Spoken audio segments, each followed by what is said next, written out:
പശ്ചിമബംഗാളിൽ നിന്നുള്ള ലാൽ ഗോട്ര നെല്ലിനത്തിൽ നിന്ന് 100 മേനി കൊയ്തിരിക്കുകയാണ് വടക്കാഞ്ചേരിയിലെ യുവ കർഷകനായ നാസർ മങ്കര.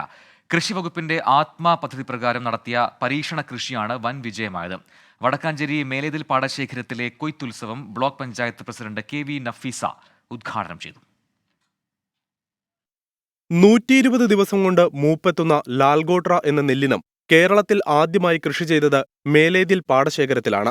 പരമ്പരാഗത നെല്ലിനങ്ങളായ ഉമ, പൊന്മണി എന്നിവയെ അപേക്ഷിച്ച് ഇരട്ടി വിളവാണ് ലാൽഗോട്ര നൽകുന്നതെന്ന് കർഷകരും കൃഷി വിദഗ്ധരും സാക്ഷ്യപ്പെടുത്തുന്നു.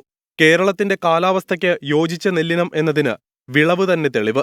ഓലകരിച്ചിൽ, വേരുചീയൽ പോലുള്ള രോഗങ്ങളെ പ്രതിരോധിക്കും. മറ്റ് നെല്ലിനങ്ങളെ അപേക്ഷിച്ച് ലാൽഗോട്ര ഇരട്ടി ലാഭമെന്ന് കർഷകൻ നാസർ പറയുന്നു. വിത്ത് ആവശ്യക്കാർക്ക് നൽകുമെന്നും നാസർ വ്യക്തമാക്കി.